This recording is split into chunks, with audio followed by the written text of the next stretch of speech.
All right, and we are live. Hey, everybody, it's Jason Blaha here, just sitting here drinking my morning coffee. Getting sexy as hell as usual, spilling coffee on myself. It's too early in the morning. I'm already spilling coffee on myself.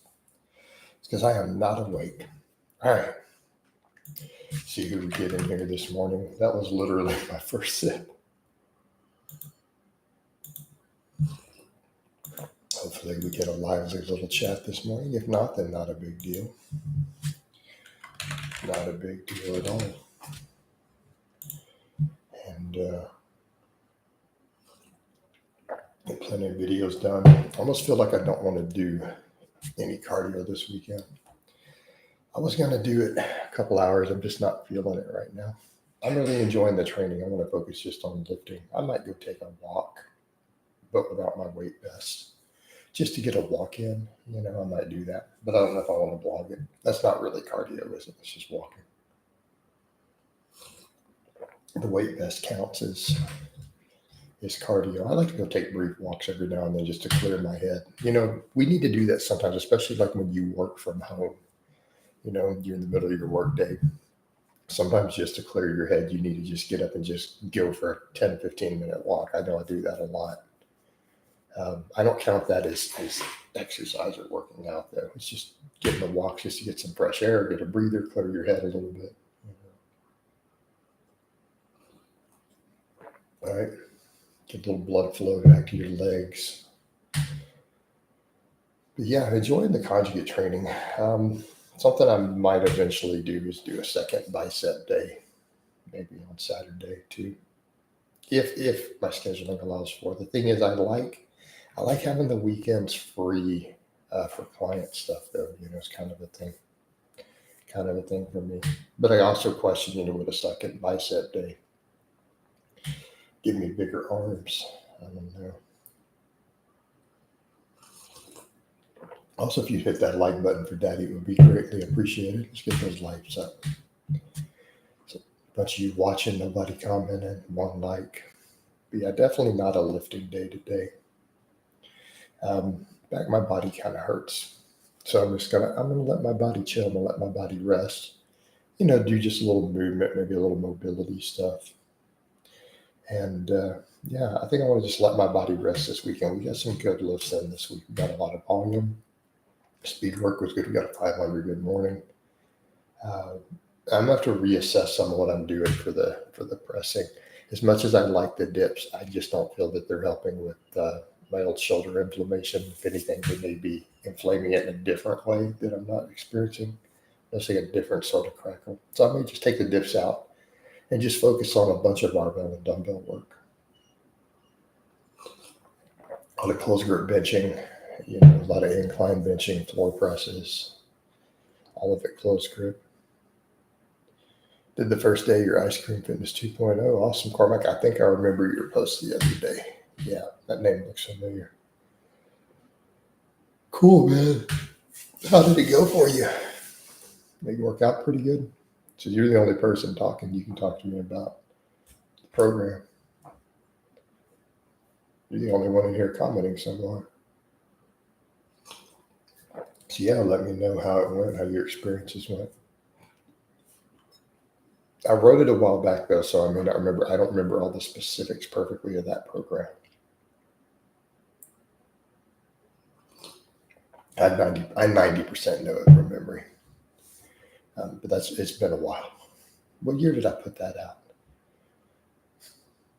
It's been just a bit. Been 5 years, maybe 6 years.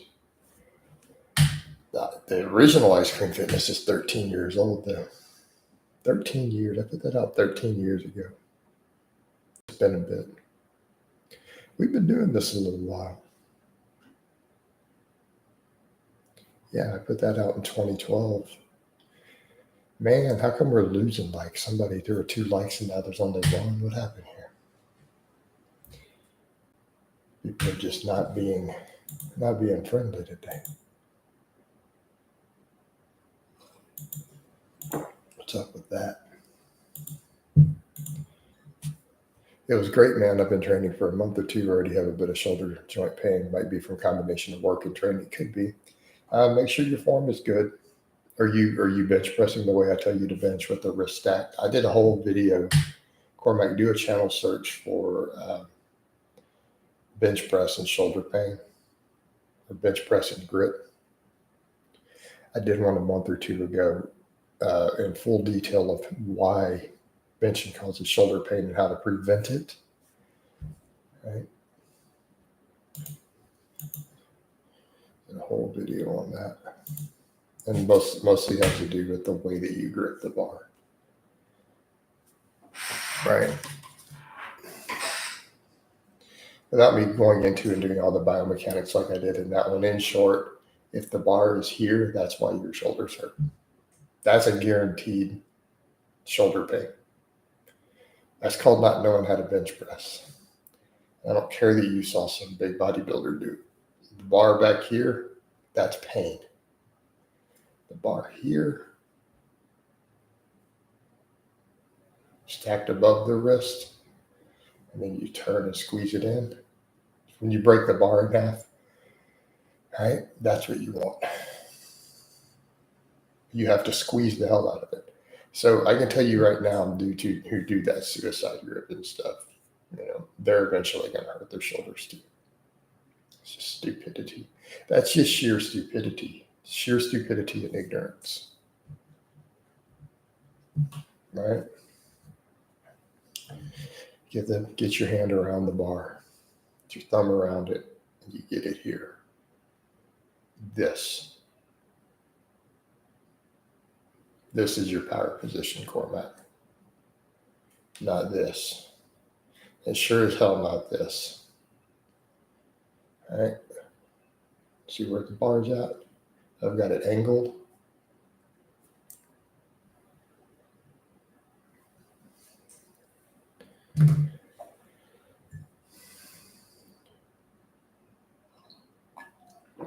Yep.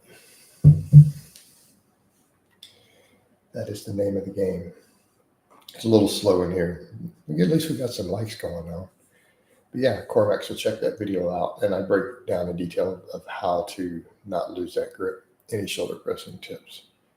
Do your ab work. Learn how to touch your feet. Right?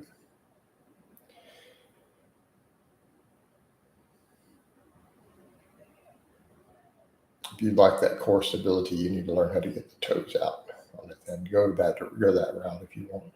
Trying to do the hardcore press, just in how to distinguish if a given research results is applicable to real life or not. I mean, look at the data. Leo, do you have any science background? How much science have you taken? Any science classes?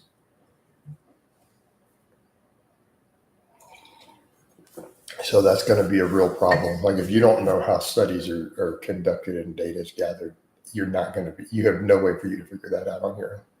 You're not going to be able to do it that effectively. But a lot of it, perfect example. It was done in mice or rats. You can completely ignore that for humans. There's no point in taking it seriously until they test it in humans. Not saying this stuff isn't, somewhat useful. But the question is really, really too complicated. There's way too many directions we can go with that. You're going to have to just look at it and use good judgment.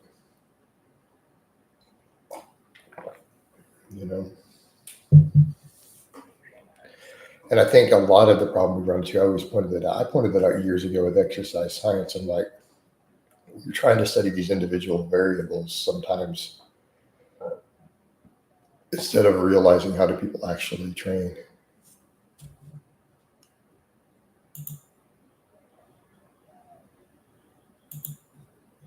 All right.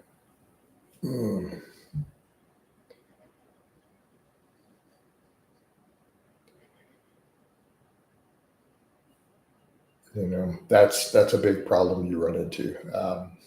Like, for example, I was doing a lot of conjugate coaching, and then say Brad or other people put out this stuff. We compare these sets to these sets. And I'm like, but does anyone who's really serious train that way? Does anybody who's really and truly serious about their results only training 1 rep range. Come on. That's a problem. Rufio, likes for daddy. Appreciate it, man. There we go. The likes are finally rolling in. Hit that like button for daddy.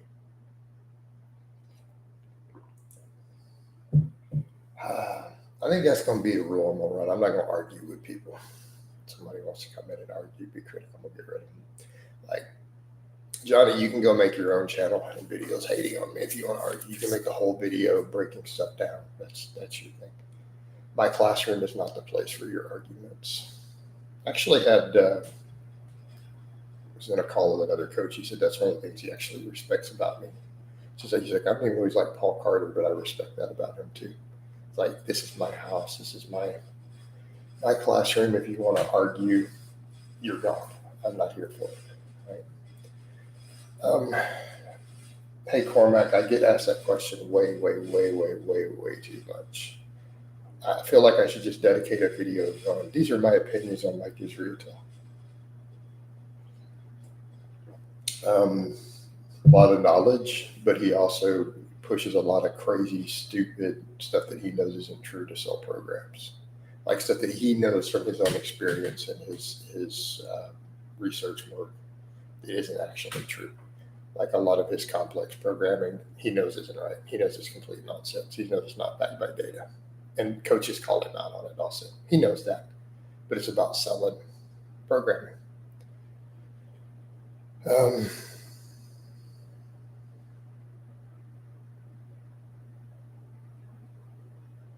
Prondo, that's a really strange way to start a conversation. What are you talking about?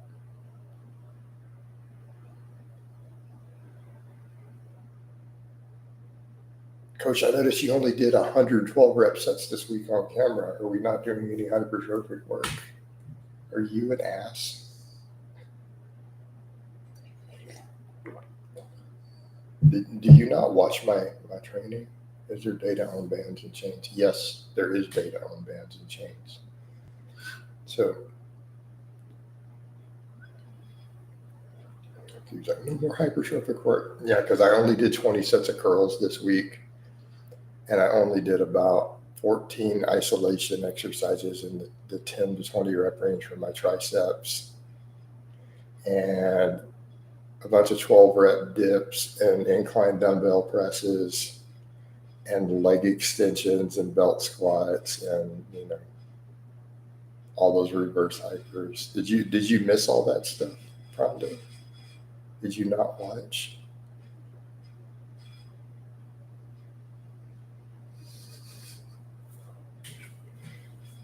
All right, I'm on Conjugate. What did Louis Simmons tell you the breakdown is on Conjugate? It's 5% max effort. And 5% of the training is maxes. 25% roughly is speed work, dynamic effort, and around 70% of the training is what he said is basically bodybuilding work, right? And Louis Simmons, even at Westside, would tell you, look, if you have a weak muscle, if you have a weak link on a lift, there's nothing wrong with doing 20 sets of isolation for your weak link. Doing 10 reps, 20 reps, 50 rep sets. So if I'm running the Conjugate method again, and that that's what Louis Simmons taught, and I consider him the greatest coach of all time. Whenever I want to get brutally strong, I go back and run Conjugate, right? No, I've messed with 531 for some clients who we wanted to run it for a phase, and I'm just not impressed. I mean, it's an okay template for an intermediate. It's got a lot of problems. I mean, if you're an intermediate lifter and you need a template, it's not bad. There's certainly worse. Do top bodybuilders? Yes, Prondo, actually, some do use some of his methods. How many serious bodybuilders do you know who give credit to Louis Simmons in conversations?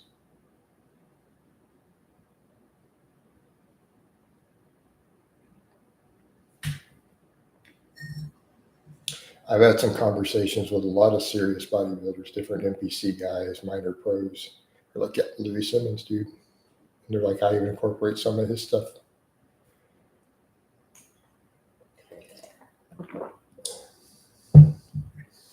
I don't think Ronnie Coleman incorporated any of Louis Simmons' stuff. You might want to look a little more closely. So I'm not saying they ran Conjugate, but I've also met bodybuilders who definitely run phases at Conjugate. How about Stan Efferding? I'm sure you know who he is. Would you consider him to have been a top bodybuilder? All right.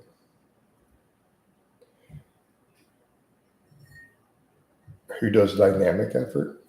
Well, I mean, yeah, you're probably not going to use the dynamic effort a lot if you're trying to win the Mr. Olympia, but you're not a top bodybuilder.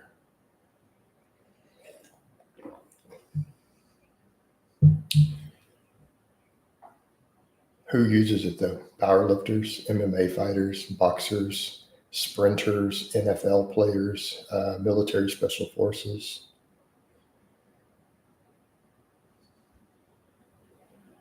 Yeah.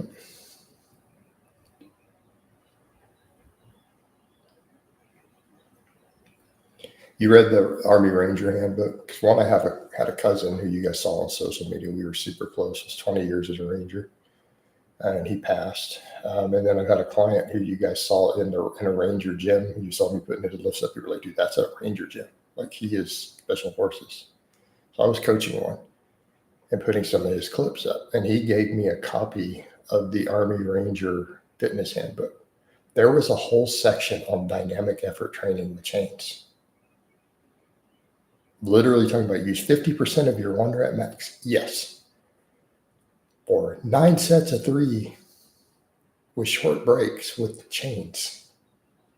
It's in the right there, government produced for special forces in the Ranger handbook for fitness. Like official government produced, Army produced document. Winnie did help bring that into the Ranger community, T. Cart. So Prondo, you're going to say who all does this? Yes, I still have a copy review. He gave it to me as a gift. It's in PDF form, but he sent it to me as a gift. So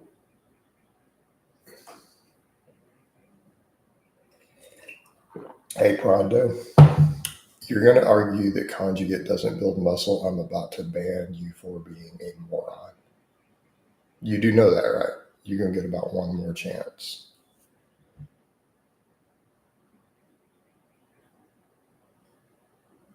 Okay. BU Court. Prondo. I just can't handle stupidity. Get the fuck out of here. I just can't handle that level of stupid. We literally just talked about Conjugate as 70% bodybuilding. It doesn't get you big. I can't do it. Guys, my tolerance for stupidity has reached 0. I just can't do it anymore. Sorry. Stupid people need to just be blocked from commenting on the internet everywhere. They just need to have a little chip put in. And to where they're like, you're just not allowed to interact with other people till you get a little smarter. You're not allowed to comment. You're only allowed to listen. You can't post anything anywhere. Like, they need a brain implant. We need Elon to get on top of that. Is it feasible to run dynamic effort with upper on both bench and overhead press? Ricky, that's going to be tricky. I don't know. I don't think I would recommend that. I think it's going to be too much for your shoulders, maybe. Kind of defeating the purpose. Could you run waves of DE for the overhead press or the incline? Yes. Have I ever coached a wave of overhead press DE for a lifter who really was trying to get his overhead press crazy strong with chains? Yes. Would I run both together? No. The volumes are going to be higher on that. So, example, do the math. What did you see me do this week? I did 10 triples with the speed bench, right? Because we normally do triples. I did 10 doubles, 30 reps. 30 reps. So what did we do on the speed pulls yesterday and speed squats? 10 doubles on the box squats. 6 doubles on the sumo speed pulls. 32 reps.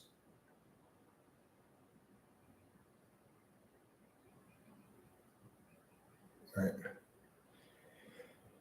So look at it from that perspective, Ricky. Would I run 8 to 10 triples on the overhead press in an overhead press specialization phase as a dynamic effort in place of the bench, though? Yeah. Same thing. If you told me you really wanted a massive incline, could we run a phase of incline speed bench? Yeah, we could totally do it. In fact, I'd consider it. Leo says, Jason, I watched your latest video about lean gains. I was wondering if it would be a big difference to how much more muscle we can put on weekly or monthly stay. No. What does the research say, Leo? Sorry, my thing is lighting up. I got to turn the messenger. I got to reset this every 24 hours, otherwise it gives me pop-ups. Give me a second. I don't like doing that. I need to leave that on to some extent. Okay. Hey, Leo, the research says a 3% surplus is enough to give 100% of all possible muscle growth. That's kind of what the data appears to be showing, and even Minnow agrees with that. Man, why am I so flaky this morning? It's because I put all that hydrocortisone. My psoriasis has been acting up really bad lately, so I'm having to put tons of hydrocortisone on before bed. It's going to take me about a week to get it cleared back up. Unfortunately, it sucks. So usually before I go anywhere, I have to go scrub my beard out really, really good. So that is why I shave my head, guys, completely get off all this. So when someone's like, why don't you get a hair transplant? I'm like, so I can deal with psoriasis. I shave off what I have left every 2 days. But back over to the point, Leo. Back over to the point. No, it's 100% of gains, and there's no reason to think otherwise. The only debate is, do we need any surplus? And I think I'm going to go with, if you're above about 12% body fat, 13%, I bet you don't need any calorie surplus to gain muscle pretty much at the highest rate you're going to gain it. You just won't gain the strength leverages from the fat. Ruby says, damn, that was brutal, coach. Coach bringing the heat. It's not about bringing the heat, guys. It's about, I just can't handle stupidity. I can't handle argumentative children. I can't handle stupidity. Some 30-year-old kid, 28-year-old kid wants to stand here and argue. I just can't do it, you know.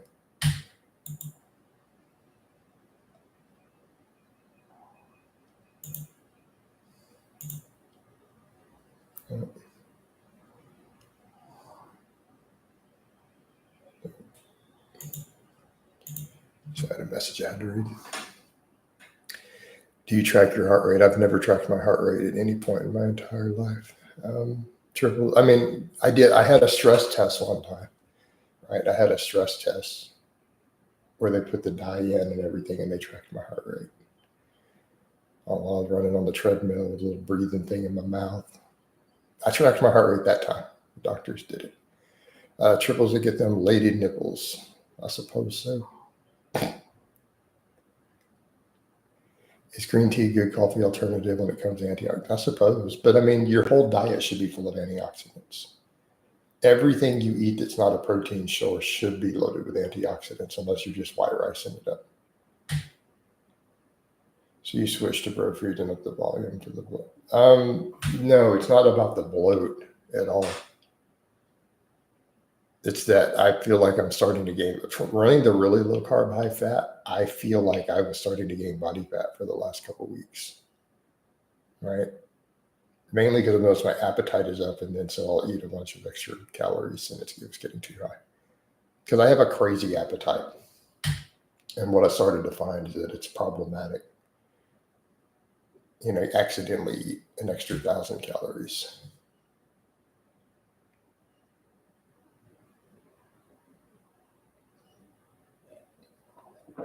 All right. So for me, it takes work to stay under 4,000 calories. I have to build my lifestyle around that. I am a bottomless pit. That's why I used to be over 300 pounds when I was younger. So I have to think of those things to keep my appetite reasonable.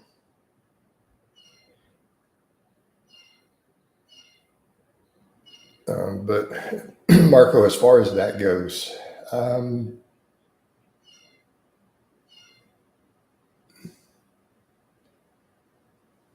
hey, Camp Bench, the scale went up a long time ago. Like, are you not following the timeline?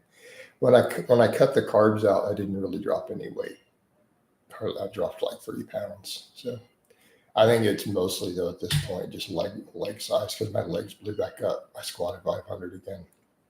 I think a big chunk of it was just regaining leg muscle. But I do feel like I've been gaining a little bit of body fat again lately. So I've got to trim it back down. I mean, it hasn't been huge amounts.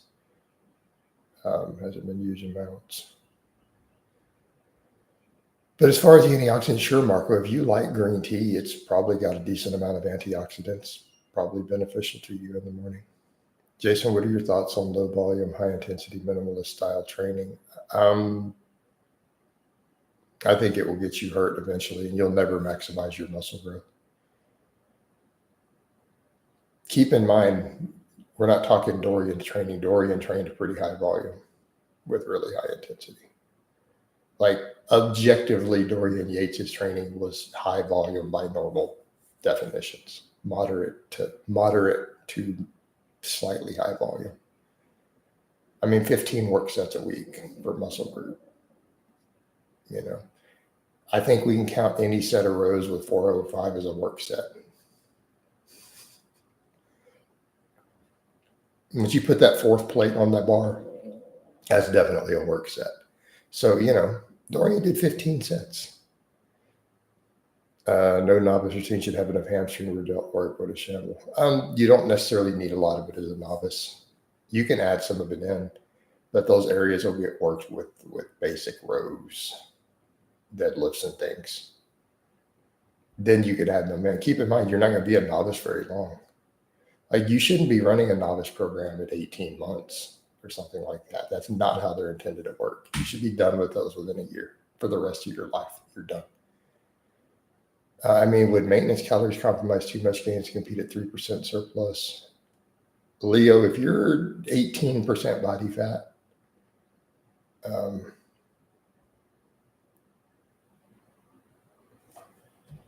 right. If you're at 18% body fat,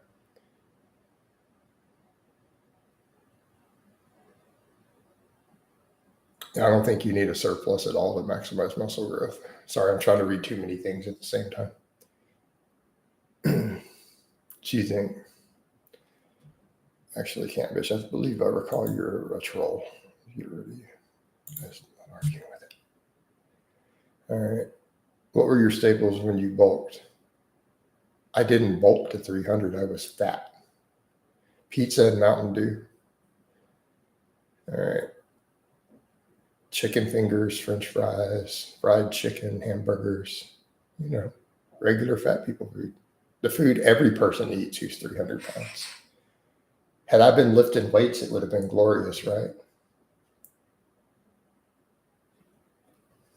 Imagine had I been working out. No, I don't know the details of what happened to modern day Winston Churchill. I know he's going through something though.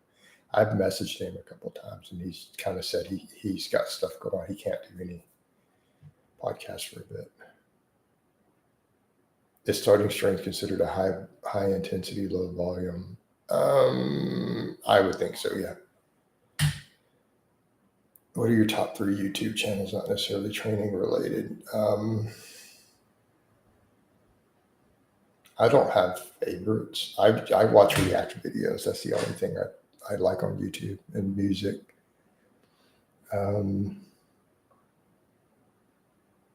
Guitar lesson stuff.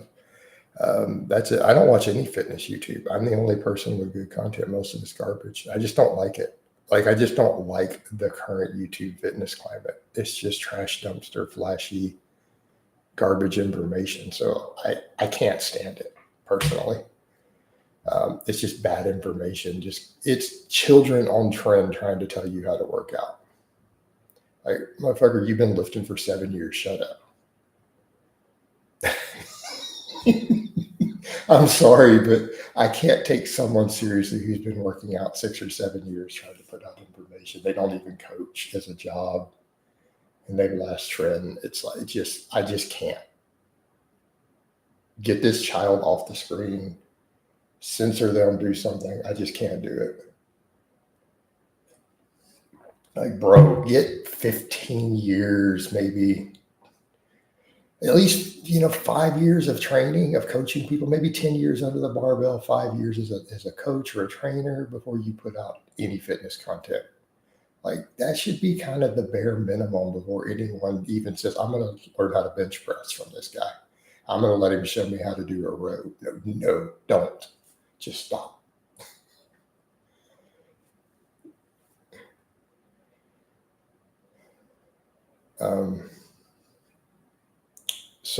I like Marty's music. That would be a top 3. All right. What are your thoughts on social experiment content? I don't know what that means. Do you have a history? No, he's a guy who made 25 hours of hate documentaries about me, Leo, and I ignored him for years. And the guy blew his channel up past 100,000. He basically had 1,000 followers when he started making hate videos on me to grow his channel. That's the history. He's just a nobody who used my name and was part of a cyber stalking ring, literally part of it, who decided to start a YouTube channel. It was part of a whole ring that obsessed over me behind the scenes, like on Discords and things. And then he used that to launch his YouTube career. That's the history. And he's still a nobody. He's a weak as hell dude, doesn't know as much about training as you would think, and just a weird guy who needs a bathroom, makes videos. He built his original channel hating on me. Yes, NH did pay for my nudes, and I have some proofs. Definitely a couple insiders in his little circle said, yeah, he's admitted he did sign up for it on that day and at his home. So yes, he has paid for some of my nudes, in addition to having sent me a dildo in the mail. This tells you everything you need to know about him. Marty Music's been around forever. Saw that guitar channel. Yeah, it's pretty good. Pretty good. I think so. I may change my mind here in a minute about the cardio. It's a really nice day, dude. It's nice and cool out there. I'm really thinking of getting out and just doing the walk. It wouldn't be a bad idea. I very well might just do it. Even though I feel like I probably need the rest, I feel like I can rest tomorrow. Right? I could rest tomorrow. What do you guys think? No, there's nothing wrong with people being gay. I mean, no, he's definitely in the closet. Keep in mind, he has a whole thing about degeneracy he hates. He's in the closet. It's a shame thing for him. It's projection. Rufio, it should have been clear already that he was. Look at the thumbnails he made about me and the videos he's made about my hips and my butt. And you know what I mean, dude? No one sits there and makes that many videos about another man's booty hole and hips and makes thumbnails of dildos going in them who is straight. I mean, this is not in question. Even without the other stuff there, that his own content is a confession. Get the cardio, and I agree, Dean. They're used to like Allenthal. His association with NH makes him a trash dumpster human being. The fact that he is done associated with someone like that, who clearly built his career literally just making up slander and lies and hate about me, who has no knowledge. He's basically an intermediate level knowledge as a lifter. To do business with him, yes, that's a problem. No, he was not Shadow Man. I don't think he was. Rest when we're dead, life is for the living. Yeah, I'm probably going to get up and do some cardio here in a bit. Speaking of which, because that will be another live stream if we do it, I'm probably going to go ahead. I'm going to wind this down. Maybe we're in here 34 minutes, right? I do feel like I do need at least one good cardio session every week. Just good for the heart, you know, to get one in no matter what I'm doing. It's just good overall. So I think I'm going to wind this down since I'm going to give you guys another live coming up. Yeah, I'm going to get on top of it. So I love you guys. Let me give you guys a bicep shot before we go. This shirt is not good for it. Never mind. I can't get the top poking out. I can't put it. We'll get one in later. Actually, let me adjust the shirt. Oh, Mount Cepheus. There we go. All right, and we're out, guys.